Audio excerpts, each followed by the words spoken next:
Under your feet, the moon is pulsing. You feel danger with every pore of your body. The lifeless satellite, or so you thought, stays still for a second before knocking you down to the ground with a powerful tremor. Is it a moonquake? For years, scientists believed the moon was completely inactive, but the newest evidence seems to suggest that this idea is totally wrong.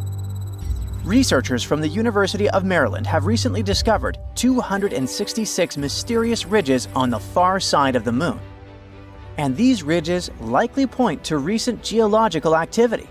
So, are we really talking moonquakes? Well, kind of. The ridges are located in volcanic regions that formed 3.2 to 3.6 billion years ago. But they appear much younger than expected. Typically found in clusters of 10 to 40. They're often located in areas where the moon's surface is structurally weaker. Now, when astronomers speak about recent, don't take their words literally. They don't mean last year or even decade. Most models scientists created suggested that the moon's geological activity ended 2.5 to 3 billion years ago. But the new information hints at the possibility that these formations have been active within the last billion years. Some of the smaller ridges seem to have formed as recently as 200 million years ago, and that is considered relatively young on the moon's timescale. It means that the moon may still be experiencing geological changes today. These discoveries kinda challenge our understanding of the moon's history and evolution. But how did scientists come to these conclusions anyway? Researchers from the University of Maryland and the Smithsonian Institution used crater counting to estimate the age of lunar ridges. It works like this. Surfaces with fewer craters are younger, and the more craters some region has, the older it is. Plus, the analysis showed that some ridges cut through already existing craters, meaning they likely formed around 160 million years ago. In geological terms, this is very recent, suggesting that these ridge-forming processes may still be happening. Another cool thing is that the ridges on both the near and far sides of the moon are similar, which means they may have formed through the same geological processes, having been shaped by the same forces. These forces might include the moon's gradual shrinking, thermal contraction, and shifts in its orbit. We'll talk about it a bit later. Another argument supporting the idea of a still active moon is decades-old data from the Apollo missions. They had already detected shallow moonquakes with the Apollo Lunar Seismic Experiment, recording 28 quakes ranging from magnitude 1.5 to 5.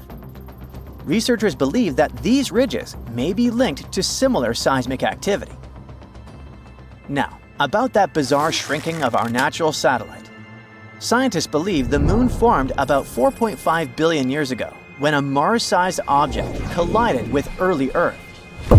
This catastrophic impact likely sent bunches of superheated material into space. Eventually, they came together and formed the moon. In its early years, the moon was just a molten world, shaking from intense volcanic and seismic activity. So, the moon used to be a molten mess floating through space. But when did it actually solidify? Scientists have finally figured it out, 4.43 billion years ago. This was a huge turning point, not just for the moon, but for Earth too. After all, the giant impact that formed the moon might have also been the final blow that made Earth stable enough to support life. In any case, billions of years passed. The moon gradually cooled and contracted. And now look at this modern-day rocky sphere illuminating our nights. But the moon isn't completely rigid yet. It still keeps cooling. And this slow cooling of its core might be one possible reason for the moon's continued activity. As it cools, the moon's interior contracts, which leads to cracks and shifts in the crust. One of the clearest signs of this contraction is found in the lunar maria. See these large, dark patches on the moon? Those are called maria, areas formed when lava filled ancient asteroid impact craters and then solidified. Then, over time, the cooling and contracting crust created these wrinkle ridges. Another factor of the ongoing geological activity could be the moon's gravitational interactions with Earth. Such non-stop powerful interactions likely create surface stress and trigger tectonic movements. It's all good and exciting, but can this activity on the moon actually affect humans? In a sense, it can. The moon has long been seen as a stable place for future bases and resource extraction. But the discovery of this ongoing geological activity is pretty worrying. If the surface is still shifting, future settlements, infrastructure, and mining operations could face serious risks. That's why, at the moment, we need seismometers and ground-penetrating radars to better understand these movements. It will allow us to assess potential dangers before any long-term missions begin. By the way, there's another potential problem future lunar missions might have to deal with, and it's moon dust, aka regolith. Apollo astronauts quickly learned that this jagged, sticky dust gets everywhere and can damage suits, equipment, and even health. A new study from Texas A&M engineers found another problem. When rockets land or take off, they kick up regolith, which can become a collision hazard, especially with many spacecraft bringing crews and cargo to the moon. Lunar regolith comes in all sizes, from tiny dust particles to large rocks. The main ingredient in moon dust is fine silicate materials, about 70 microns in size, like a human hair. They formed over billions of years as meteors and asteroids smashed into the moon's surface, grinding much of it into powder. Unlike Earth, the moon has almost no atmosphere. It's incredibly thin, so there's no wind or water to smooth out the dust. On top of that, constant exposure to solar wind has given the regolith an electrostatic charge, making it stick to anything it touches. Apollo astronauts quickly found this out the hard way. Moon dust clung to their suits, got trapped inside their landers, and stuck to everything. Worse, it became a health hazard, causing eye irritation and breathing problems inside their spacecraft. But at the moment, it seems like a problem for future us.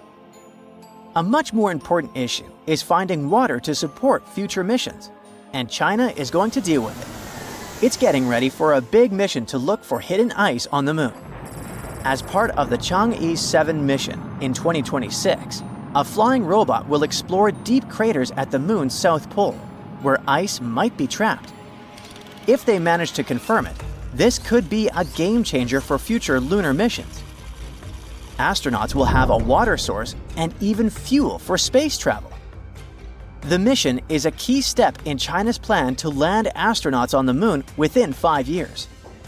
While signs of water have been found before, like in soil samples from Chang'e 5's probe and observations by NASA and Indian spacecraft, scientists believe that deep ice deposits are the real key to supporting future missions. The south pole of the moon has some incredibly deep craters, and experts think ice could be hiding inside them. The flying robot will try to explore one or more of these craters after landing. If it does find the ice, it could make long-term moon missions much cheaper and more practical, helping astronauts live and work on the moon. Some scientists also think that this discovery could offer us some clues about extraterrestrial life. In any case, whether we find water on the moon and learn to deal with that pesky dust or not, the recent discovery of those young lunar ridges is a game changer. If the moon is still geologically active, it means we don't know as much about our closest neighbor as we thought. What else could the moon be hiding? Are we really prepared for the idea that this lifeless satellite might actually be more dynamic than we imagined? Future missions, which might not be as safe as we once believed, will probably show. It all started with a minor change on our planet. At first, people noticed the moon had become brighter and a little bigger. But nobody paid attention to this. The moon affected tides all over the world. The water flooded the beaches, but it wasn't a tragedy. A lot of fish came close to the shores. People found giant squid, anglerfish, and other creatures next to the coast, although they usually live in the dark depths. New, stranger things happen every day. Birds no longer fly to the south in winter. They gather in huge groups, flying around cities with no purpose. The moon used to help them navigate in nature, so they can't figure out which way to fly anymore. In the boundless waters of the world's oceans, ship captains notice that compasses are now unstable. The arrow is pointing in different directions since the Earth's magnetic poles have changed. People realize the moon has started to approach Earth for an unknown reason. The moon's gravity affects the gravity of our planet. This entails changes in the climate, the behavior of all living beings, and the magnetic field. Now, it rains in the driest places and gets hot in the coldest lands. It's knocking down ecosystems all over the planet. People living near forests hear wolves howling all the time. The moon drives these animals mad. The Earth's natural satellite is growing in size and lights up the night much brighter. Nothing critical has happened yet. People don't panic because they don't want to believe the end is coming. But then, one day, the moon reaches a critical point. You're walking down the street listening to music, and at that moment, someone pushes you. Okay, maybe that guy is late for work. You keep walking, and a girl coming by hits your shoulder. "I'm sorry," she says, and goes away. You've noticed the fear in her eyes. You look ahead and see people running towards you. You take off your headphones and hear screams and sirens. People leave their cars and run away. Hundreds of seagulls are flying in the sky. You hear a strange noise among all the sounds of chaos. It seems to be water. How is this possible? You're in the city center, a few miles from the shore. But there's no time to think. You notice a huge wave flooding the streets and heading straight to you. You run into a building and go up to the 10th floor. From here, you're watching the water filling the city. The strong stream blows all cars, one-story buildings, and trees off the road. You notice a shark and other fish in the water. People are hiding in houses and on the roofs. The whole city is quickly plunging into a catastrophe. The TV is working in the building where you're hiding. You learn that floods are occurring all over the world. Massive tsunamis cover coastal cities. In some places, waves reach the height of a 30-story building. Many towns have been washed off the face of the Earth. The moon is too close to Earth, and massive floods are just the beginning. The moon flies around Earth and helps to keep our home on its axis. The moon provides climate stability and helps living organisms develop. But now, this balance is broken. The moon is approaching and changing our planet's gravity. Earth can tilt slightly to the side and provoke massive floods around the world. Imagine that you're holding a round glass of water. Tilt it a little. See how the liquid moves from one side to another? The same thing is happening now with the oceans. But the moon is not just approaching us. It's flying around the planet and getting closer with each circle. It causes natural disasters in different locations on Earth all the time.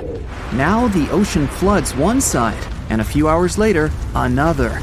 So you see all the water going back from the streets to the shore. The oceans may return to the city again by the end of the day. Wait a minute. It seems the end of the day has already come. You notice that the sky has become dark. It's weird, because it's only 3 p.m. The moon changes Earth's rotation speed and makes the day go faster. The moon covers almost the entire sky and brightly illuminates our planet. You see huge lunar craters. It's so close that you can still see it even when the sun shines.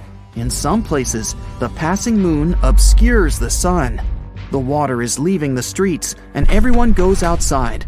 At this moment, an earthquake begins. The road is cracking and the houses are collapsing. There are landslides on the street. Tectonic plates are shifting all over the planet. Imagine two magnetic balls that are approaching each other. So, one ball is the moon and the second one is Earth's core. What do you think will happen to what's above the core? That's hundreds of thousands of miles of the Earth's crust. And now, it's all moving. Destructive cracks are emerging all over the world. The planet's highest mountains break down and turn into a pile of stones. The seabed cracks and releases magma from the underground depths.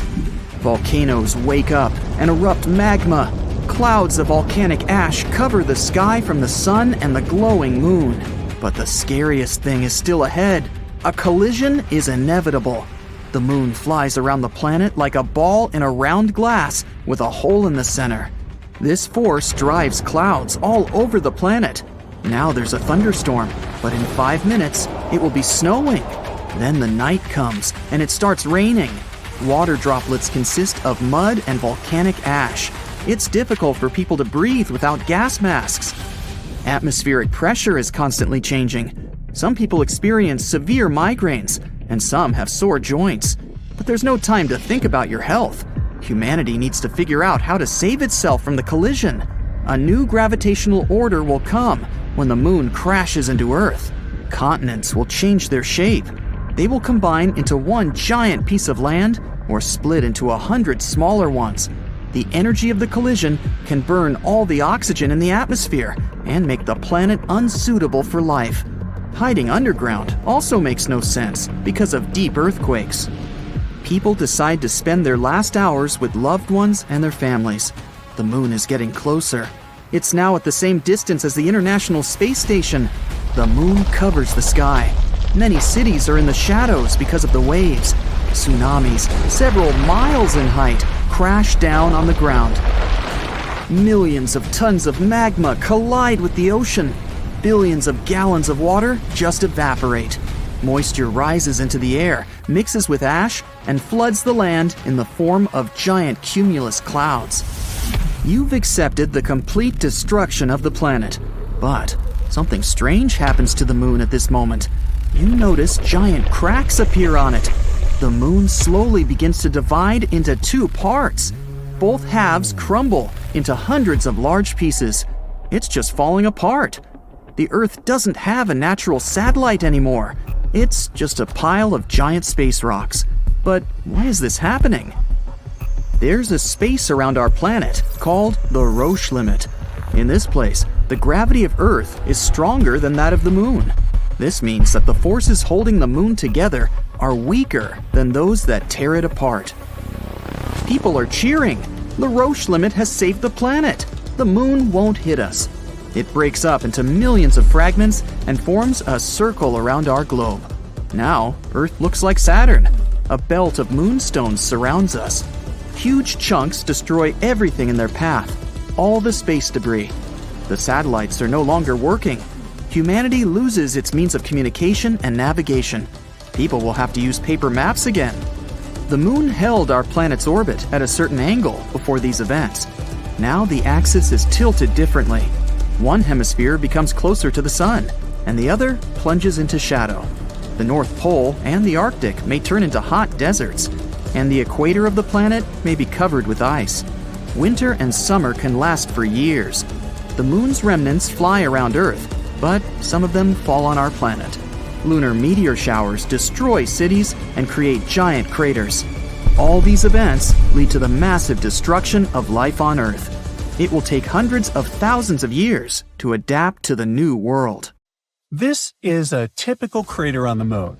It's here because, once upon a time, an asteroid crashed right into it. Yep, a lunar crater forms when an asteroid, meteoroid, or a comet slams into the moon's surface. And as you can see, it's happened a lot. But one crater formed in a very different way. But then, how did it form? Well, let's rewind a bit. There's a widely accepted hypothesis that the moon itself is a product of collision, just like all these craters. But that collision was way, way tougher. It happened over 4.5 billion years ago when a huge Mars-sized planet called Theia crashed into Earth. That event threw a bunch of debris into orbit. Eventually, it came together to form the moon. Now, for a while after that, the moon was basically a giant ball of lava. But because the early moon was very close to Earth, our planet's gravity kept squeezing it, making it even hotter. In the end, though, the moon drifted farther away, cooled down, and formed a rocky crust. Now, moving on, about 4.3 billion years ago, an asteroid the size of a small country, like Nepal, way bigger than the one that wiped out the dinosaurs, slammed into the moon's far side. It left an enormous crater called the South Pole Aitken Basin. It's up to 5 miles deep and about 1,500 miles wide. For comparison, that's roughly the distance from New York to Dallas and deep enough to swallow Mount Everest. Now, scientists think that impact may have dug up and scattered some ancient stuff from deep inside the moon. A mixture of materials nicknamed creep, short for potassium, rare earth elements, and phosphorus. It's like a chemical time capsule from when the moon was still a lava ocean. Now, you want to know the reason why this area could be even more scientifically interesting than we realized? You see, until recently, researchers believed the asteroid came from the south, slamming upward and spreading a bunch of radioactive material, that very creep, around the crater's northern rim. But after looking closer, scientists realized the impact actually came from the north, which means all that valuable creep ended up on the southern edge instead. And guess what? NASA's Artemis 3 mission happens to be targeting that exact southern region. Researchers started questioning the old southern impact theory when they compared the moon's crater with others across the solar system, mainly Mars's Hellas Basin and Pluto's Sputnik Basin. Here they are. See? All three have this bizarre teardrop or avocado shape, wide on one side and pointy on the other. And exactly that pointy end usually shows which direction the asteroid came from. In the case of the South Pole Aitken Basin, that means the asteroid hit from the north, not from the south. To confirm it, scientists dug into old data from NASA's Lunar Prospector mission. It orbited the moon in 1998 to 1999. That spacecraft measured radioactive elements on the surface and found high concentrations of thorium, a key part of creep, around the basin's southwestern rim. Now, the Artemis 3 mission is NASA's big plan to put humans back on the moon for the first time since 1972. If everything goes according to schedule, the launch is set for mid-2027, right after Artemis 2 wraps up. See, Artemis 2, which is supposed to launch before April 2026, will be sort of a dress rehearsal. Astronauts will orbit the moon without landing just to make sure that all the systems work smoothly, a cosmic test drive. Artemis 3 is where things are going to get real. The astronauts are expected to land near the moon's south pole, in one of 9 possible locations NASA has scouted out. The only problem is timing. Artemis 3 has already been delayed a few times, and so has Artemis 2. Artemis 1 launched in 2022. It was an uncrewed test flight that went around the moon and came back just fine. So, next up is Artemis 2, which will take real astronauts further into space. Then comes Artemis 3, the big one. Astronauts are supposed to hang out on the lunar surface for about a week doing sciencey stuff before heading home. After that, Artemis 4 and 5 will build and expand a new mini space station orbiting the moon. It's called Gateway. Think of it as a pit stop in space. Astronauts can dock there, live for short missions, do experiments, and prepare for landings. NASA's building it with help from the European Space Agency, Japan, and a few others. The astronauts are going to travel in the Orion spacecraft, launched by NASA's Space Launch System, a massive rocket taller than the Statue of Liberty and strong enough to fling people to the moon. To actually land, they'll use the Human Landing System. SpaceX's Starship is supposed to take the first cruise down to the moon's surface once it proves it can land safely. In the long run, NASA's not going to stop at the moon. The big goal is Moon to Mars. Hopefully, we can use everything we learned from Artemis to build a lunar base and eventually send humans all the way to Mars. And who knows? Maybe when people land on the moon, they'll be able to figure out another unsolved mystery: flickers, glows, or beams of light that sometimes illuminate our satellite. Let's dig deeper into this mystery, shall we? On the night of April 19, 1787, astronomer William Herschel spotted something weird: a bright light glowing on the dark part of the new moon. It shone for hours and was almost as bright as the Orion Nebula. What he saw probably was what scientists now call a transient lunar phenomenon, or TLP. Basically, quick little flashes or color changes on the moon's surface. TLPs can look like glowing patches, reddish or purple spots, or even hazy clouds that suddenly appear and fade away. Over the last 2,000 years, people have recorded around 3,000 of these strange moon flashes, using telescopes, cameras, or sometimes just their own sharp eyes. So, what's really going on up there? Well, there's no single answer. Lots of different things can cause TLPs, from meteor impacts to gas releases or even electrical activity. The length of the flash, which can last anywhere from a split second to several hours, gives scientists clues about what's behind each mysterious lunar light show. The super short flashes lasting less than a minute are most likely caused by tiny space rocks crashing into the moon. Even a meteoroid, the weight of a billiard ball, can hit the lunar surface hard enough to make it glow for a split second. The heat from the impact makes rocks shine and then quickly fade as they cool down. For a long time, scientists suspected these quick flashes were caused by meteor hits, but they couldn't prove it until the 1990s, when high-speed cameras finally became common in lunar research. Even then, it wasn't easy to confirm. Short flashes could have just been camera glitches or electric noise. The only way to be sure was to catch the same flash from 2 or more places at once. Well, that happened for the first time during the Leonid meteor shower in 1999, when scientists recorded real impact flashes on the moon. Later, we got more proof that the moon was often peppered with space rocks. While the flashes seemed to cluster in certain areas, like Oceanus Procellarum, one of the moon's big dark plains, that's likely just because of where scientists have focused their cameras. A 2024 study showed that meteoroids actually hit the moon evenly everywhere. Now, flashes that last a few minutes are probably caused by something totally different: gas leaks from inside the moon itself. Studies from 2008 and 2009 found that when gas like radon builds up under the lunar surface, it can suddenly burst out. Hey, I know how that feels. And when this radioactive gas escapes and decays, it gives off a faint glow we can see from Earth. Interestingly, those glowing spots often line up with areas where scientists have already found higher radon levels. Then, there are the long-haul lights. They stick around for hours, like the bright glow William Herschel saw back in 1787.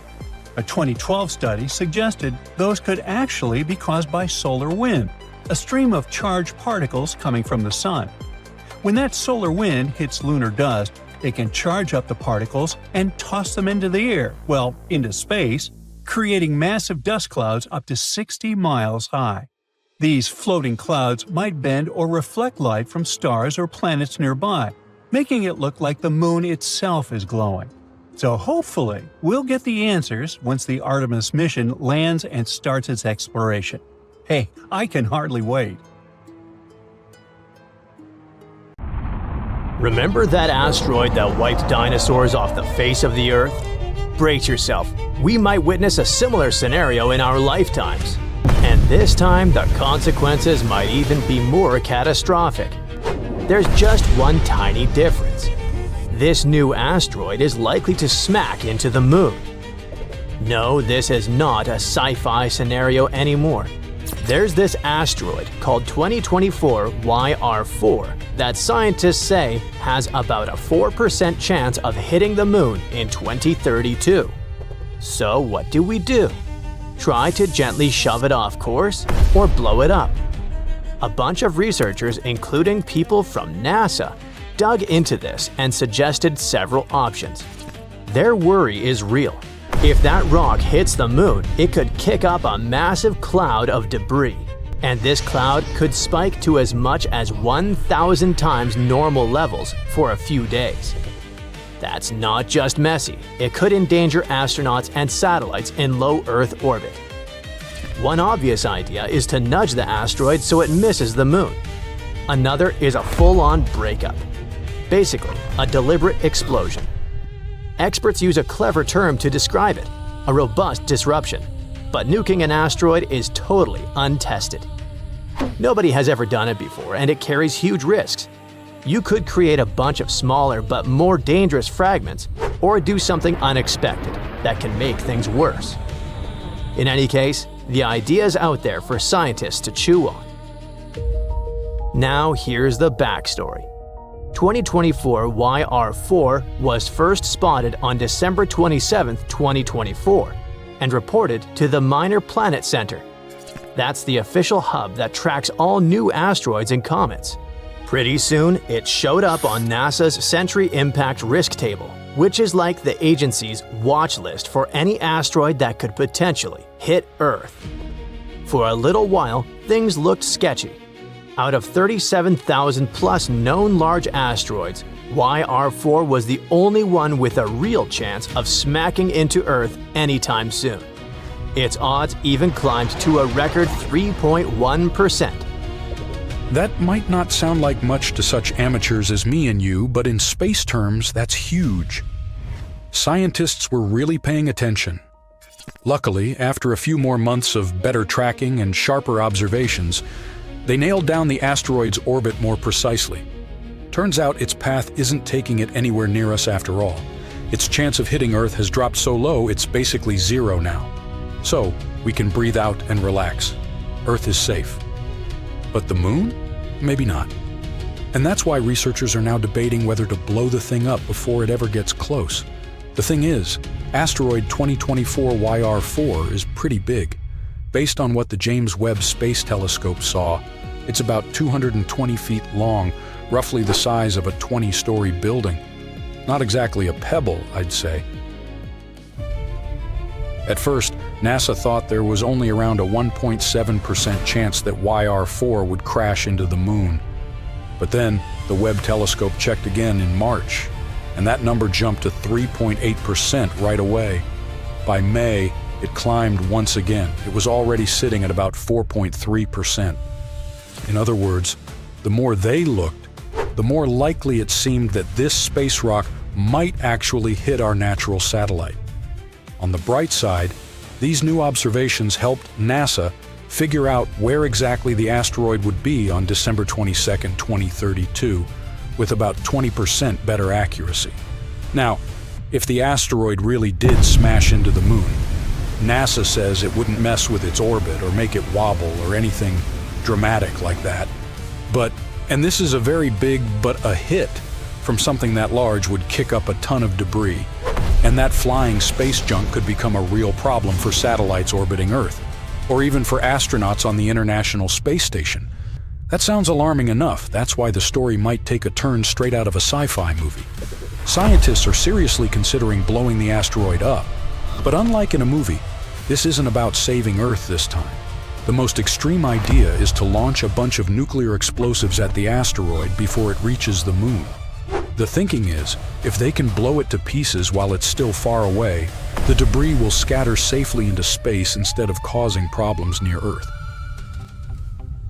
But of course, there's the catch. While scientists know roughly how big YR4 is, they don't know exactly how much it weighs. And that's a huge problem. Without knowing its mass, space agencies can't design a precise mission to knock it off course. In theory, they could send out a reconnaissance spacecraft first, something to get close to the asteroid, measure it up, and figure out the best way to push it away. But researchers say there just isn't enough time. By the time we'd collect all the needed data and build the right hardware, it'd be too late to intercept the asteroid before the 2032 impact window. So instead of a gentle space nudge, some experts suggest going full Armageddon-style, that very robust disruption. Translated into human, it's blasting the asteroid apart with nuclear explosions. Sure enough, this idea comes with a massive risk. What if the explosion accidentally changes the asteroid's path and sends some fragments toward Earth? The researchers admit it's a possibility, but still think nuking it could be the most practical solution, given the circumstances. If the mission ever happens, it would need to launch sometime between 2029 and late 2031. This would give it just enough time to reach and intercept the asteroid before it gets too close to the Moon. Now, nuking space rocks might sound over the top, but NASA actually has some experience with asteroid defense. Back in 2022, they pulled off something groundbreaking with their Double Asteroid Redirection Test, or DART. That mission was all about proving that humans could physically change an asteroid's path without using explosives. NASA launched a small spacecraft in November 2021, and after almost a year of travel, it crashed head-on into a tiny asteroid named Dimorphos at about 14,000 miles per hour. The idea was simple. If you hit an asteroid hard enough, you can slightly change its orbit, just enough to make it miss Earth someday. And it actually worked. The test showed that even a relatively small spacecraft could make a serious difference. Now, the European Space Agency wants to double-check exactly how much of an effect that crash had.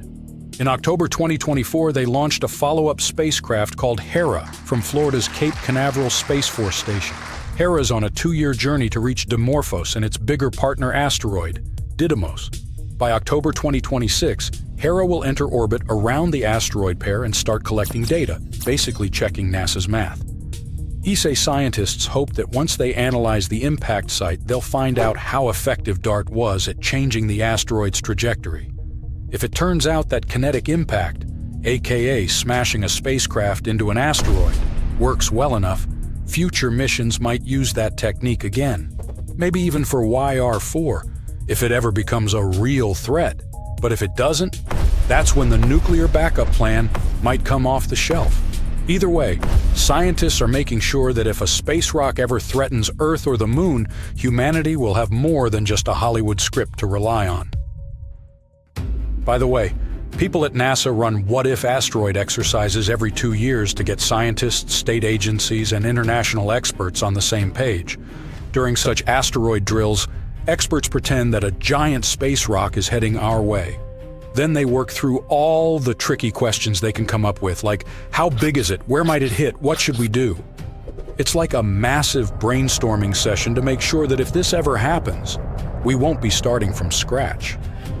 To make these scenarios feel as real as possible, NASA's Center for Near-Earth Object Studies gets involved. These are the folks who track real asteroids and calculate their orbits. So they simulate months of asteroid observations, complete with uncertainties about its size, trajectory, and potential impact zones. No one knows exactly how big the asteroid is or where it can hit. It's the kind of uncertainty that makes decision-making way harder, just like it would be in real life. You might think high-tech telescopes let us see every inch of the Moon, but that's not true. At our satellite's south pole lie giant craters untouched by sunlight for eons, stuck in pitch black, colder than Pluto, and almost impossible to explore. However, maybe we have to if we want to explore space. Because the darkness hides some must-have resources that will make life and long-distance travel in space possible. Yes, we're talking about water locked up as tiny crystals in the lunar soil. Now, water in space is always good news. You've probably heard that scientists are also obsessed with finding it on Mars. If the red planet has any type of water below its surface, it raises the exciting possibility that life might have existed there. Even microbes would be the biggest discovery in human history. That's why rovers are poking around Martian craters and drilling into the soil like some very dedicated space gardeners. But as incredible as water on Mars would be, water on the Moon might be even more valuable to us in the short term. The reasons are simple: the distance and the gravity of the Moon. We can reach our satellite in 3 days. That's almost nothing. It takes at least 7 days to reach New York from London via a cruise ship. But more important than the length of the trip is the possibility of using the Moon as a pit stop. Stop, refuel, and relaunch so we can resume exploration. The gravity on the Moon is only 1/6 as strong as Earth's. That's not just useful for endlessly entertaining yourself by jumping around.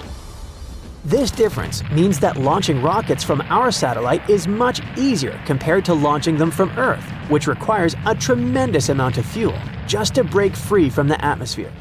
For example, the Saturn V rocket, which took astronauts to the Moon during the Apollo missions, was made up of more than 90% fuel just to get off the ground. On the Moon, however, it's much easier to launch a rocket. That means that we could carry heavier loads with less fuel. It's like being able to take a bigger suitcase on your trip.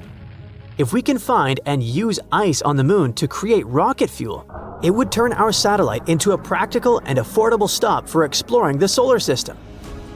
Not to mention that by applying some basic chemistry, we could extract oxygen from water and use it for breathing or rocket engines. Also, astronauts would need water to drink and grow crops on the lunar base. So, what do we know about the latest discoveries? For a long time, scientists thought the moon was completely dry. But in 2009, NASA basically crashed a rocket into a crater. It caused an explosion of ice and vapor, like fireworks, and finally confirmed that the moon had some kind of water. But how much? Well, enough to matter. The data suggests there could be hundreds of millions of tons of water ice locked up in the moon's polar regions. Some estimates roughly say 1.3 trillion pounds. That's about the same weight as 460 million cars. Not exactly lakes, but still a lot. And there still could be more. This water could also contribute to uncovering cool scientific secrets. The ice is ancient, which makes it like a time capsule from the early days of the solar system. Studying those frozen molecules might tell us not only how water got to the moon, but also how it appeared on Earth. Anyway, what's all that water doing on the moon? How did it get there? Scientists assume that some of it probably hitched a ride on comets and asteroids billions of years ago. Many of those space rocks carried ice, and some of that water ended up in the polar regions. Another source could be the way solar wind interacts with the lunar surface. In any case, however this ice appeared on the moon, the real trick is where it ended up, inside its polar craters. And while we can find the ice not only in the craters at the South Pole, that's where the largest, most stable reserves are believed to be. Some of those craters are enormous. One of the most famous is called the Shackleton crater, and it's over 13 miles wide and more than 2 miles deep. That's almost twice as deep as the Grand Canyon. The moon barely tilts on its axis, only about 1 degree, so the sun never peaks over the rims of those deep polar pits. The temperatures dip to around -400 degrees Fahrenheit there. Any water or chemicals trapped in that frozen dirt just stay there, locked away like in a freezer.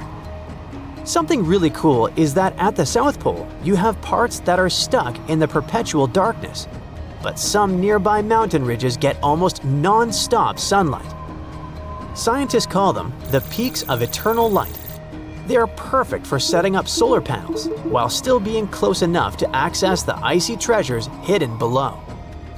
The poles of the moon are the only places in our solar system we know of where perpetual day and night exist side by side. But the eternal night isn't just fascinating, it's dangerous. The terrain out there is absolutely unforgiving. We can't even simulate something like that on Earth. We don't even know what it looks like from the inside. It's worse than exploring the northernmost part of Antarctica while wearing a blindfold. So now that we know this, is that potential water even obtainable? That question is probably worth several trillions of dollars. Yes, there's water over there, but getting to it won't be like scooping ice cream from a bowl. What we're really talking about are microscopic ice crystals mixed into lunar dust. To make use of it, machines would need to dig and heat up the soil, then capture the vapor before it escapes back into space. And then there's freezing. Even assuming a human or rover could safely reach the bottom of a crater, it'd be almost impossible to navigate. Batteries and equipment probably wouldn't last, and it's impossible to use solar panels or electronics down there. They'd freeze in minutes. However, NASA's Lunar Reconnaissance Orbiter uses all kinds of radars and sensors to sniff out what the crater looks like inside. And now there's an even sharper tool, Shadow Cam. A camera so sensitive it can capture details in light 100 times dimmer than what our eyes can see. Basically, the ultimate night vision device. With it, we can finally map those pits without even setting foot there. That's why engineers are thinking up all sorts of clever solutions. Some concepts involve nuclear-powered rovers with headlights strong enough to carve through the dark. Others want robots that rappel down crater walls or hop across the floor like pogo sticks. There are even ideas for drills that could melt frozen soil and trap water vapor like condensation on a cold soda can. The silver lining is that this water isn't going anywhere. Until we improve our technology, the supply will wait for us. That being said, space agencies are already making advancements. In fact, more than half a dozen new missions are lined up over the next few years. NASA's Artemis program is getting ready to send astronauts back around the moon and then down to the South Pole. China's Chang'e 7 is planning to check out those dark craters. And private companies like Firefly and Blue Origin are gearing up to deliver equipment and experiments. Now, here's a bonus, lesser-known fun fact. The moon smells. When Apollo astronauts brought lunar dust into their landers, it mixed with the oxygen inside and ended up smelling pretty strong. They said it was like burnt gunpowder or fireworks. Lunar dust has nothing to do with gunpowder, but its particles are highly reactive. After sitting in space for billions of years, they reacted instantly with oxygen in the cabin, creating that smoky odor. Future explorers are definitely going to notice that smell too, since lunar dust tends to stick to everything. Let's hope that, aside from everything else, scientists will work out air fresheners for the moon base. In 2024, Earth was joined by a mini-moon that orbited around our planet for 2 months. It hung around, made a few laps, and then, like every polite guest, it left. It went back to resume its trip around the Sun. However, astronomers now say another rock has been tagging along with Earth not for weeks, but for 6 decades. It's rare and strange, now being classified as a quasi-moon. But what exactly does that mean? Is it like a backup satellite? Unlike our cool and mysterious moon that illuminates our nights and affects werewolves, a quasi-moon doesn't circle Earth. Instead, it orbits the Sun, but it does so almost in perfect sync with us, like a runner doing a marathon with you that keeps a similar pace. Space only seems calm. It's actually pretty chaotic. The Sun, the Moon, Earth, and even other planets are constantly tugging on each other and smaller objects like these rocks. Most asteroids can't hold this delicate balance for long. They either get nudged into a new orbit, pulled closer to Earth, or flung out into the vast reaches of space. That's why we're lucky to spot more than 1 or 2 at a time. Most just can't keep the balance. They belong to a bigger family called co-orbitals. In fact, astronomers group them into a few types based on how they move relative to Earth. But unlike the real moon, that's been our companion since the very beginning, these visitors don't stick around forever. Some hang with us for a few decades, others for centuries, before drifting away because the gravity of some other space object. Kinda like a dog running to your neighbor after smelling bacon. One other thing about quasi-moons is their size. Most are tiny, building-sized or even smaller. They're also so dim that they can hide in plain sight among stars. Still, they're important.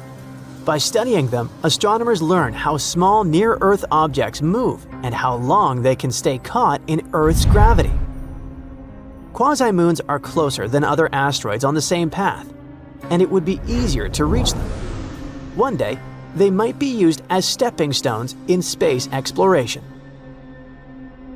Earth has had a few of these tag-alongs before. One of the most famous is 2016 HO3, nicknamed Earth's Constant Companion. It's only about 300 feet wide, but it's been keeping pace with us for nearly a century. Researchers say it might keep up for centuries more. But what about the most recently discovered one? The researchers named it 2025 PN7. Like we said, it's already been with us for 60 years and will likely stay for around 68 more. For a long time, it remained undiscovered because of its tiny size, only about 62 feet across, which is about the length of a bowling lane.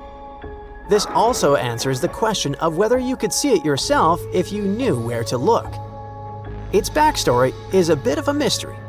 Astronomers haven't figured out its composition yet. Right now, all we know for sure is its trajectory. Some quasi-moons are just near-Earth asteroids that fell into a perfect orbit. Others seem like they could be chunks of the moon itself. For instance, there's another quasi-moon named Kamo'olaloa that reflects light in almost the same way as the lunar rocks we brought back during the Apollo missions. Because of that, some researchers think it might actually be leftover from a huge impact that happened long ago. There's also 2024 PT5, a temporary mini-moon from the end of last year.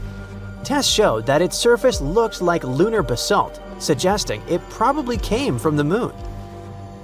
So how do these quasi-moons pull off their cosmic balancing act? That's because it's just an orbital illusion.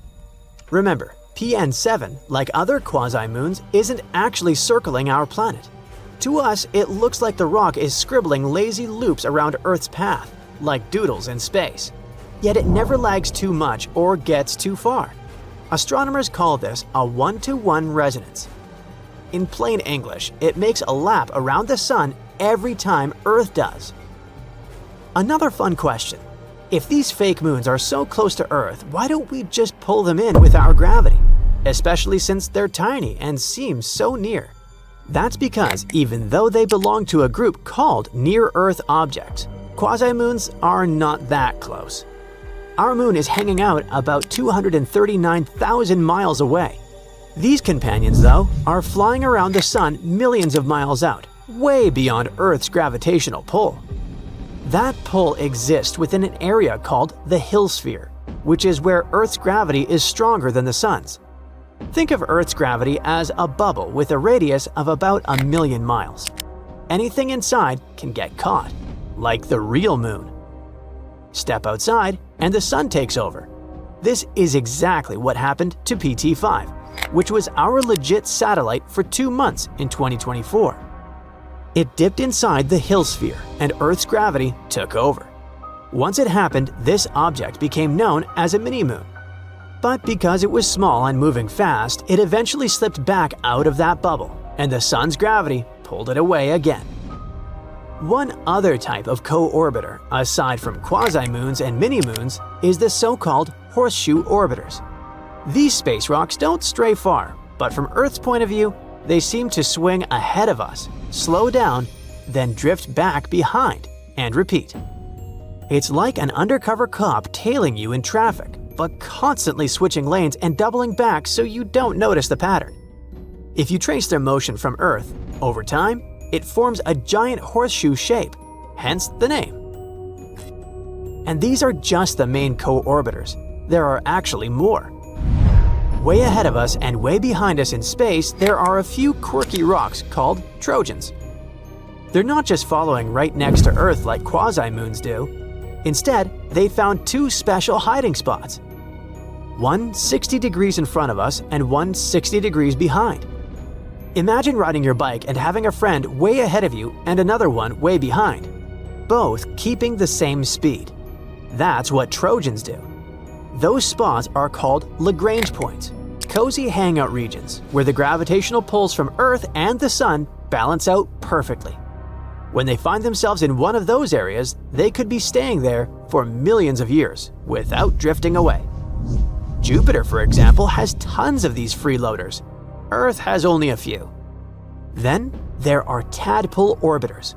Instead of sitting perfectly still in a Lagrange point, they wobble around it in lazy bean-shaped loops. And if that's not confusing and overwhelming enough, there are also jumping Trojans, the indecisive ones. These guys can't pick a side. They'll spend a few thousand years staying in the front hammock, then slowly drift to one behind us and back again. Rare, weird, and kind of awesome. So even though Earth only has one big moon in the sky, we've actually got a whole gang of intrusive space tag-alongs. Some loop, some trail, some hide in the corners. Now let's recap the superpowers of our moon. It can affect tides, slow down Earth's rotation, and even help stabilize our planet's tilt. Without the moon, our days would be shorter, our nights darker, and the seasons way more chaotic. The moon also acts like a giant shield, sweeping up or deflecting some space rocks that might otherwise smack into Earth. And let's not forget its cultural influence. It's been inspiring myths, calendars, love songs, and millions of melancholic walks in the middle of the night. Fake moons can't compete. However, they are important in their own way. Each new quasi-moon we find helps us understand how these little rocks survive in all that cosmic chaos. By learning about our environment, we also learn something about ourselves. They sharpen our detection skills and help us improve our models. So while they'll never shine in the night sky, they still play a quiet role in helping us understand our quirky cosmic neighborhood. Hey, does anyone remember the gold rush? Back in the 19th century, prospectors were flooding California rivers with a pan in hand, chasing wealth. Well, scientists now say it might be time for the moon rush, because apparently precious metals worth over $1 trillion could be hiding underneath the surface of the moon. That's a lot of money. However, can we really reach it? And if so, who does it belong to? If you have ever paid close attention to the pictures of the moon, you probably noticed a lot of holes and craters. Our satellite is like a giant Swiss cheese. It has over 1.3 million craters, if you count those larger than 0.6 miles. But today, we're focusing on about 6,500 really big ones, those over 12 miles wide. Those were not made by little green men or little green moles, but rather by asteroids crashing into the moon since eternity. Scientists compared moon scans to meteorites, and after crunching the numbers, they think there could be a fortune in platinum hiding in those craters. What's exciting is that many of these resources could be just a few feet beneath the surface. The moon doesn't have an atmosphere like Earth, so there's no wind, rain, or earthquakes messing things up. That means those asteroid crashes left their priceless metals pretty much right where they landed, undisturbed in lunar dust for millions of years. With each crater like a giant space bowl, catching platinum, iridium, palladium, and other metals. On Earth, we have to drill super deep just to get a tiny bit of these. By the way, did you know that most of the mineable gold on Earth likely came from ancient meteorites? When Earth first formed, almost all the original gold sank into the core. The stuff we can actually dig up today is probably what's left when space rocks slammed into the crust billions of years ago. So maybe you wonder why not reach for the asteroids and mine there? Well, that's because they're out of reach. Yes, in theory, it would be possible to mine from asteroids, but obviously the moon is way closer and easier to get to than any other giant rocks floating in space. We've already walked on it and brought back pieces of it to Earth, so it's fair to say we are familiar with it. This makes mining it a much smarter step than chasing unpredictable asteroids. However, asteroids are next on the list.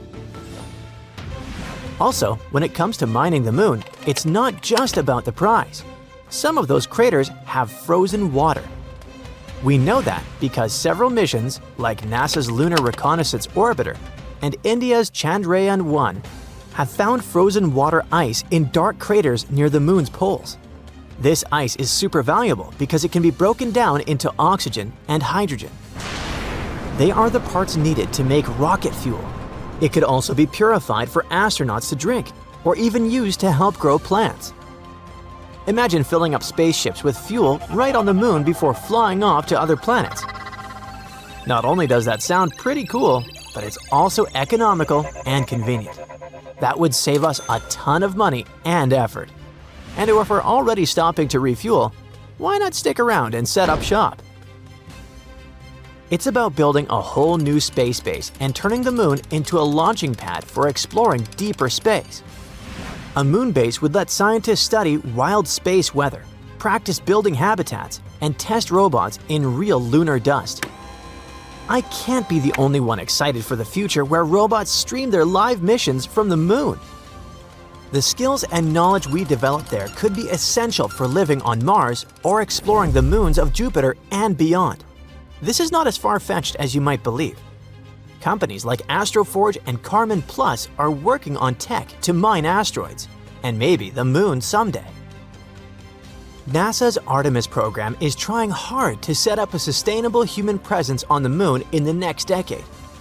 And Europe's space agency is also eyeing lunar resources.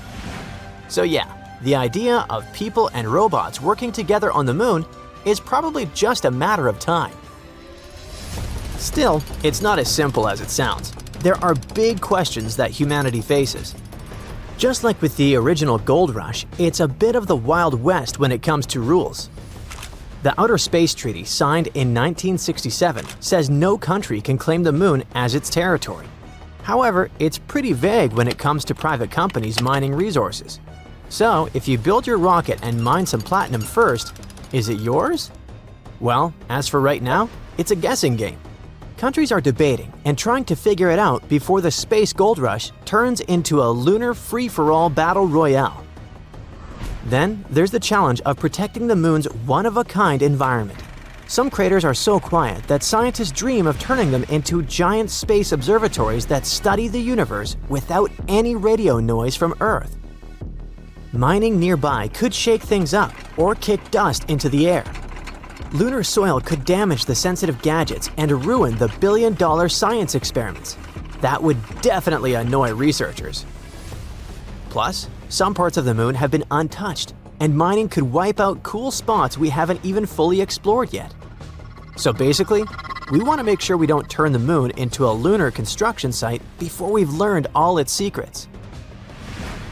That's why some experts suggest setting up protected zones on the moon, like national parks here on Earth, where mining and heavy machines just aren't allowed. That way, we get the benefits of lunar resources but keep the moon's most important areas safe for research and discovery. But here's an even bigger question. How is this thing going to affect us casual Earthlings who can't take a walk up to the moon with our metal detectors and explore? The moon's rare metals aren't just worth a lot. They could actually be super useful for future tech. Platinum group metals, which might be found in lunar soil, are used in things like medical gear, satellites, and even some types of batteries and fuel cells. If the moon really is sitting on $1 trillion treasure, it could boost tech industries and possibly lower costs. There's also helium-3, a rare isotope found on the lunar surface. Scientists think it could someday be used for nuclear fusion, providing a clean, powerful source of energy that doesn't create greenhouse gases or long-term radioactive waste. If fusion becomes possible, even small amounts of helium-3 could power entire cities. One cool perk of using resources from space is that we could cut down on all the digging and pollution here on Earth. That means less damage to our environment and more sustainable ways to keep up with our growing population's needs. On the other hand, all these new opportunities could create new challenges. Of course, there's going to be a cosmic tug-of-war with who gets the goodies. Nobody wants the fear of missing out on a moon rush. Bottom line, lunar mining isn't just a science experiment. It's something that could affect economies, technology, and the environment here on Earth, for better or worse. When I was a kid, hundreds of years ago, we had the moon bases on the covers of our science books. One of the reasons why moon landing projects became so rare is that it just wasn't financially viable. Why should a country spend resources to get to the moon if there's nothing valuable up there? However, now that we think there's something out there, everything could change. That's why I already imagine myself working 9 to 5 on the moon, fixing robots and growing moon plants. But it's time to get back to Earth, so to speak. Nobody's setting up a moon McDonald's or booking lunar Airbnbs just yet. Even the most optimistic experts say we're still decades away from big mining operations or permanent lunar bases. For now, most missions will be robotic, experimental, and with price tags that will make your head hurt. So until we all get our moon mining helmets, it's something to think about while moon gazing. What about that wealth hiding on the bright side of the moon? Thank you for watching.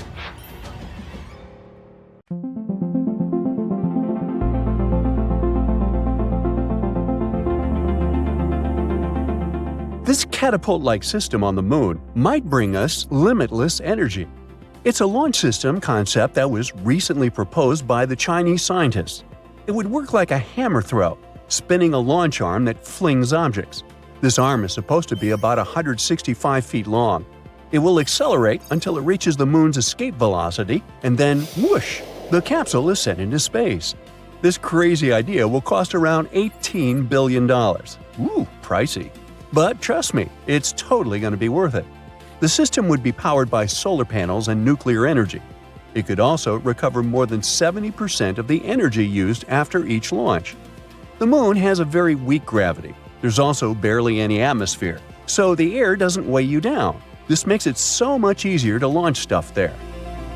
But why do we even need this? The main purpose is to transport helium-3. It's a really cool isotope of helium, and one of the most insane things about it is that it could become fuel for nuclear fission. This is the same process that happens in stars, including our Sun. If we manage to recreate nuclear fusion here, on Earth, we can make it a clean and basically limitless source of energy for power plants. But helium-3 is super rare on Earth. We can sometimes find it in volcanic rock formations on the ocean floor. That's because it's a product of another rare element called tritium, the element we usually make in nuclear reactors and put in cool stuff like glow-in-the-dark paint.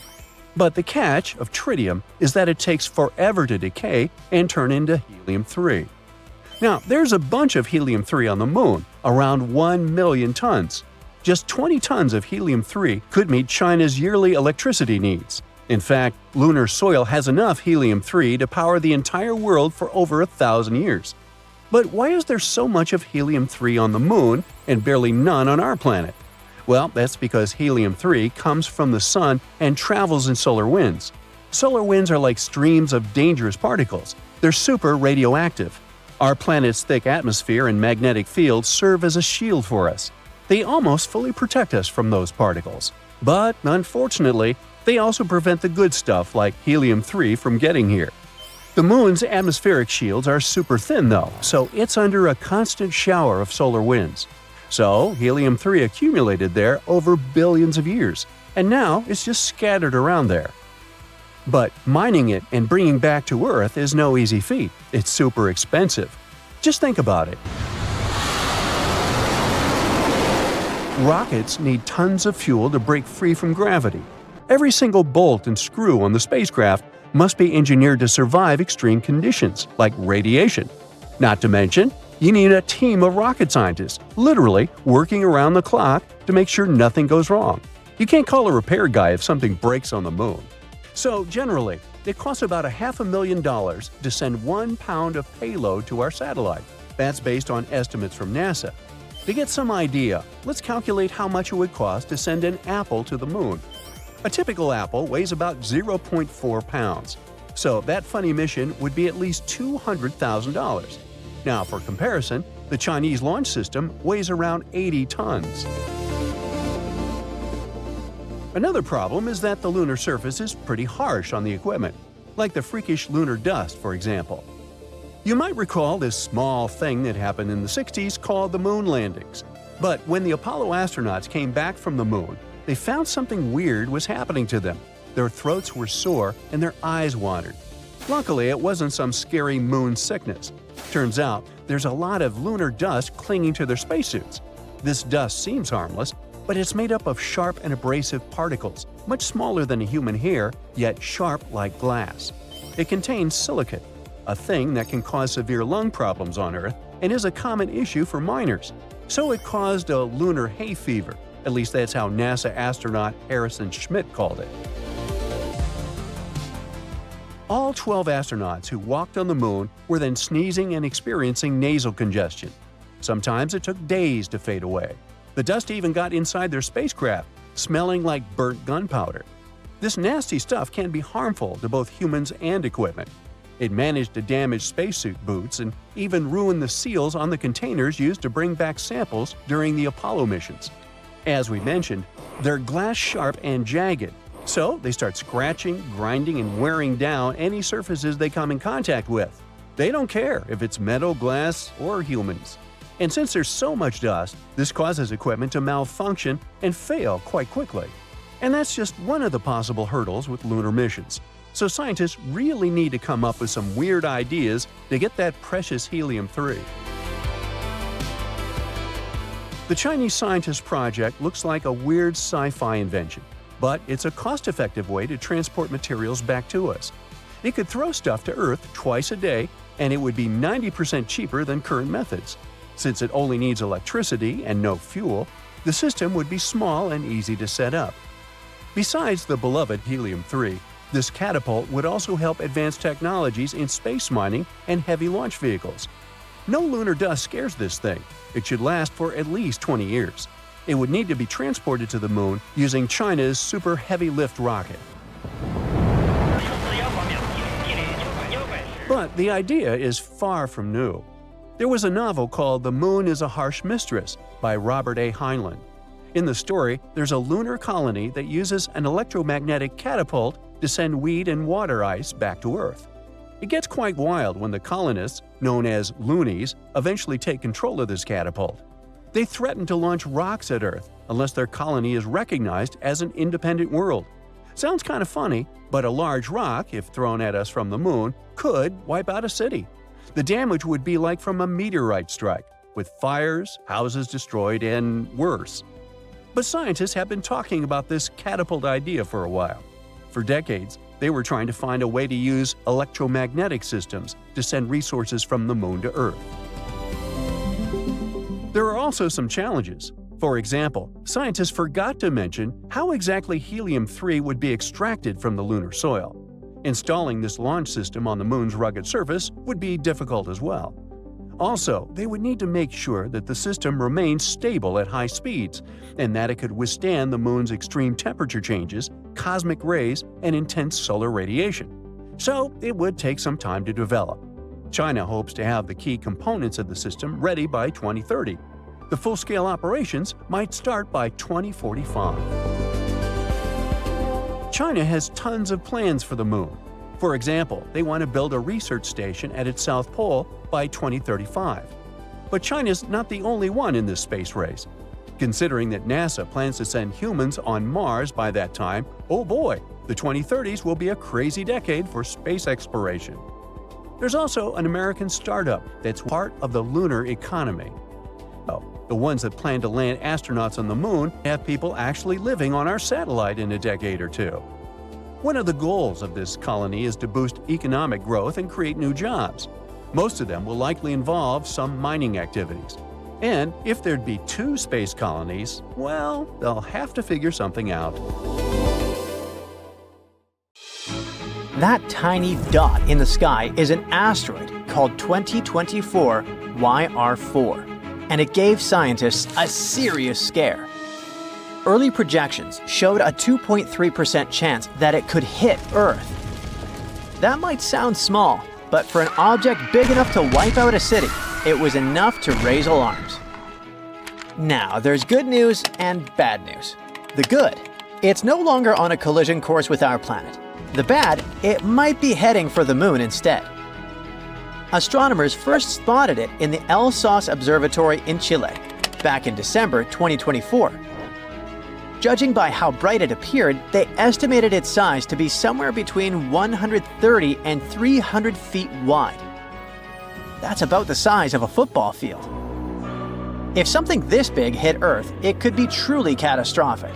I mean, not on the level of the asteroid that wiped out the dinosaurs, but still enough to destroy an entire city, depending on where it lands. Drop it over Paris, London, or New York, and you're looking at complete devastation across the city and nearby areas. That's why it was considered one of the most dangerous space rocks to ever come near us. It makes total sense that this asteroid became a bit of a celebrity. From the moment it was discovered up until February 2025, the risk of a collision just kept climbing. But now we can breathe a little easier. New calculations from NASA have completely ruled out any chance of impact. In fact, there's no serious threat from this asteroid for at least the next 100 years. Okay, but how did we go from this is a threat to, oops, we were wrong? That happens quite often, actually. I mean, an asteroid seems risky at first, then it gets even riskier, and then, out of nowhere, it's suddenly safe. Does that mean we can't trust their math? You see, the first time specialists spot an asteroid, it's really just a tiny dot of light in the sky. At that point, they have no idea what it is or where it's headed. Then they have to observe it again and do some math. That will help them figure out the path they're moving on. But even then, it's still a bit uncertain. They don't really know where the asteroid is going, so the risk corridor is this huge area where it could fly through. If any part of that corridor crosses Earth, the asteroid is considered a threat. Usually, at least 3 observations are needed to figure out its orbit. Basically, how fast it's moving and where it's headed. A lot of times, as they start to get a clearer picture, the risk zone still overlaps with Earth, so it looks more dangerous at first. But typically, as they keep tracking it, the risk zone gets smaller and moves away from Earth, and suddenly, the risk drops. And they keep narrowing down the uncertainties until they can confidently say, "Relax, y'all, it's not heading for Earth." And that's exactly what happened to just our famous 2024 YR4. So, we can all relax a bit now, right? Yeah, we know that 2024 YR4 won't hit us, but it could end up crashing into the moon instead. At first, projections said there was a 1.7% chance of that happening in 2032, but recently, that number has gone up a little to 3.8%. If it does hit the moon, though, it won't be dangerous for us. I mean, there won't be any shockwaves felt here on Earth, and the moon isn't gonna crack in half. Experts say nothing really shocking or concerning would happen, but it would be an awesome opportunity to see a lunar impact. If we're lucky, we might even catch the exact moment it happens. And if we miss it, we will still get to observe a brand new crater on our natural satellite. Such events are pretty common for the moon, since it doesn't have an atmosphere to protect it from incoming debris. In fact, there are hundreds of detectable impacts each year. See those bright spots lighting up? These are real images of asteroids hitting the moon. But specialists aren't just sitting around and waiting. They've been keeping an eye on lunar impacts for years. For example, the European Space Agency has a project called Neliota, where they use a powerful telescope in Greece to track these impacts. They've recorded over 100 tiny explosions from space rocks hitting the moon. They also have the Lumio mission, which is a small satellite that counts lunar impact flashes on the far side of the moon, the side we can't see from Earth.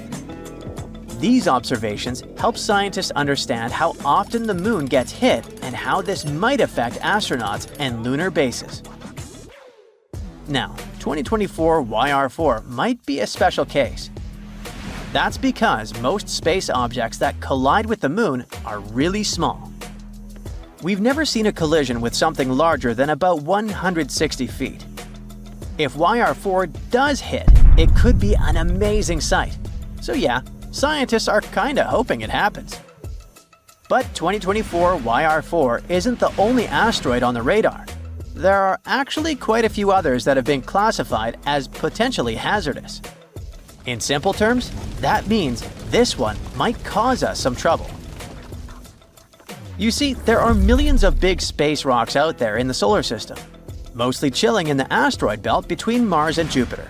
But only a few ever get close to Earth, and even fewer actually pose any real risk. NASA calls asteroids that orbit within 30 million miles of Earth near-Earth objects. And within that group, there's a smaller bunch of really big ones that orbit super close to us. If one of those were to hit us, it could be a big deal. There are about 2,500 of those asteroids at least that we know of. But here's the good news. Specialists don't expect any of them to hit Earth anytime soon. A few might come pretty close though, or already have, like the 2014 TN17, an asteroid that's about 540 feet wide. It got pretty close to us in March 2025, zipping by just 3.2 million miles from Earth. That's roughly 13 times further than the moon. So yeah, not exactly close, right? But when you think about the vastness of the universe, it's actually kind of near. In fact, that was the closest this asteroid has come to Earth in nearly 300 years. Thankfully, nothing happened, and that asteroid has already drifted away from Earth again. But it's not like you need to lose sleep over asteroids that could hit our planet. Little asteroids enter Earth's atmosphere every single day. It's the big ones we worry about, like the ones you see in Hollywood movies, like Armageddon. But asteroids like that are being constantly monitored. All the objects we know of today have 0 or 1 chance of impacting Earth. And if things change, there are a few strategies that could be used to save humanity from an impact. Take the DART mission, for example, which happened in 2022. This was NASA's first test of planetary defense. They successfully managed to deflect an asteroid off its course using a spacecraft. In this case, the asteroid didn't pose any threat to Earth, but it was the perfect test subject. There are also more experimental ideas out there. For example, lasers could vaporize part of an asteroid to create a thrust effect, pushing it off course. Another idea is the gravity tractor, a big spacecraft that slowly tugs the asteroid away using its own gravitational pull. But all of these are still just ideas for now.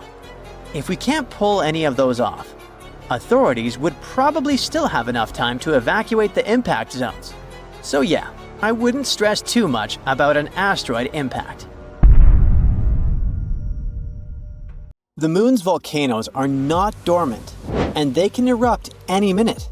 For years, we lived knowing nothing about it, but now it's officially proven thanks to China's Chang'e 5 mission's shocking discovery.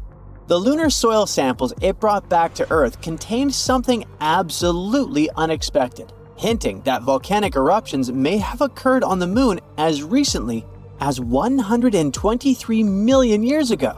Geologically, that's practically yesterday. But the big question is, are we safe down here on Earth? We've long known that the moon was once volcanically active due to the dark regions, lunar maria, on its surface. These maria, the dark plains that give the moon its characteristic markings, are ancient lava flows that date back to around 3 to 3.8 billion years ago. Until recently, scientists thought that those ancient flows marked the end of the moon's volcanic activity. But the Chang'e 5 mission brought back lunar soil that included several microscopic glass beads, and 3 of them in particular revealed an extraordinary story. They formed around 123 million years ago from volcanic eruptions. An uncertainty range is a mere 15 million years. The discovery of those tiny beads is super important because of their composition and rarity. Measuring between 20 to 400 microns, which is smaller than a grain of sand, these beads are volcanic in origin. And this fact sets them apart from most other lunar glass beads, which typically form due to meteor impacts. Impact events on the moon create glass by melting surface rock with incredible heat and pressure. The result is tiny glass beads scattered all over the landscape. Yet, the volcanic beads identified in Chang'e 5's sample were formed by magma erupting from beneath the moon's crust and cooling it into glass as it reached the surface. By using uranium-lead dating, which measures the decay of uranium into lead within the beads, scientists managed to pinpoint their age with striking accuracy. The results suggest that the last known volcanic activity on the moon happened within the past 200 million years, making it a recent event in the moon's long history. This discovery also aligns with prior observations of unusual surface features known as irregular mare patches. Those are smooth mounds surrounded by rocky terrain. They were first spotted by NASA's Lunar Reconnaissance Orbiter in 2014.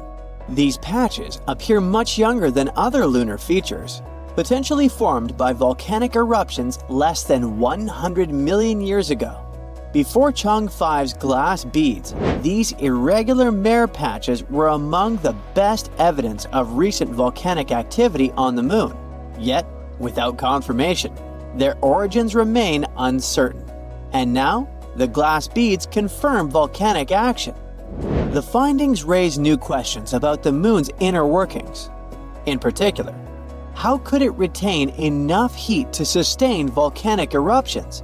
We thought that the moon had cooled significantly after its formation 4.5 billion years ago, which made it volcanically inactive. And without tectonic activity or an atmosphere, the moon should have shed its internal heat long ago. Yet the beads suggest the possibility of some localized heat sources within the moon's mantle. Scientists think that heat-producing elements such as potassium and thorium might be creating small, warm pockets which generate enough heat to melt rock and trigger isolated volcanic eruptions. But wait, beyond rewriting the moon's history, this discovery adds an intriguing twist to ongoing studies of transient lunar phenomena. These sightings, often reported as ghostly glows or hazes by amateur astronomers, remain unconfirmed by scientific probes. Some experts just dismiss them as illusions caused by Earth's atmosphere. But if the moon has small pockets of volcanic or outgassing activity, TLP might have a real basis. Gases emitted from beneath the surface could explain such mysterious glows and possibly be a hint of residual volcanic action on the moon. Now, if volcanic activity still lingers on the moon, this might have exciting implications for future lunar missions. In the coming decades, astronauts might be able to use volcanic heat for generating power, melting ice into water, or even warming bases built into the frigid lunar surface. But recent geological discoveries aren't limited to Earth's natural satellite. We learn more about volcanic moons beyond our solar system too. The detection of a possibly volcanic exomoon orbiting exoplanet WASP-49b around 635 light-years away means that volcanic activity may be a common feature among moons. Up until now, Jupiter's moon, Io, held the title of the most volcanic body we know about. But researchers at NASA's Jet Propulsion Laboratory may have found a new candidate. This potential exomoon came to light when scientists observed a cloud of sodium gas around the exoplanet. But the thing is, sodium clouds are unusual in planetary atmospheres and can suggest volcanic activity. The sodium cloud near WASP-49b had a bizarre, unexpected behavior. It was moving erratically, shifting size and occupying a space too large to be explained by the exoplanet's own atmosphere. Scientists thought the cloud could actually be generated by a volcanically active exomoon in orbit around WASP-49b. Volcanic moons like Io are known to release gases such as sulfur dioxide, sodium, and potassium, which form massive clouds around their parent planets. Io, for instance, regularly produces vast amounts of gas that form a cloud encircling Jupiter, up to 1,000 times the size of the gas giant itself. If something similar occurs near WASP-49b, the gas cloud could be a clue to volcanic activity on an exomoon orbiting the planet.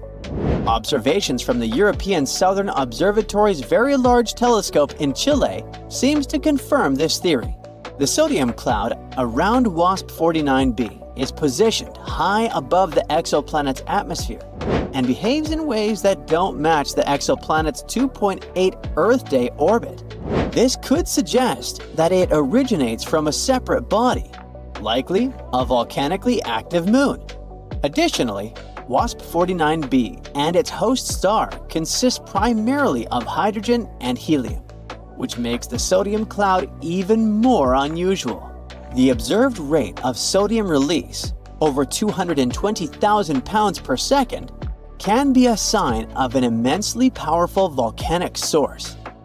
If scientists verify the existence of this exomoon, it would be the first discovery of a volcanic exomoon. Back in our solar system, Io remains the main space object, helping us understand volcanic moons. Recently, NASA's Juno spacecraft provided some of the closest images of Io since the Galileo mission over 25 years ago. Eo's intense volcanic activity is caused by tidal heating, the result of the gravitational pull of Jupiter and nearby moons, like Europa. This tug-of-war generates immense friction within Io, producing heat that fuels continuous volcanic eruptions. One of Juno's most exciting recent findings was a new volcano that appeared just south of Io's equator. Juno's images show a large, complex volcanic region, approximately 111 by 111 miles in size. The craziest thing? It wasn't there when Galileo imaged the same spot in 1997. This new volcano formed near the previously known volcano Canahekale. Researchers say that this new volcanic structure is a great change that highlights the dynamic nature of Io's surface. Io's equatorial region is home to most of its volcanoes because of the concentrated tidal heating it experiences. The most powerful eruptions emit sulfurous gases and produce bright lava flows. They cover the moon in colorful, sulfur-rich deposits. JunoCam's image, taken from about 1,570 miles away, shows Io dramatically lit by sunlight reflected off Jupiter. And you can see a stunning view of its constantly changing volcanic surface. Despite these detailed observations, there are still many mysteries about Io's volcanism. Scientists are particularly curious about how tidal heating affects Io's interior, and whether it has a subsurface magma ocean. Plus, researchers try to understand what triggers different types of eruptions. For example, plumes versus lava flows, and how volcanic gases shape Io's surface and thin atmosphere. The study of volcanic moons from Io to the possible exomoon near WASP 49b sheds light on how tidal forces create volcanic activity in different moons. In icy moons like Europa, tidal heating sustains liquid oceans beneath the surface, creating potential habitats for life. But for Io without an ocean, the same forces instead generate powerful volcanic activity. Plus, if volcanic exomoons do exist, like the one possibly orbiting WASP 49b, we might soon discover more volcanic bodies across the galaxy.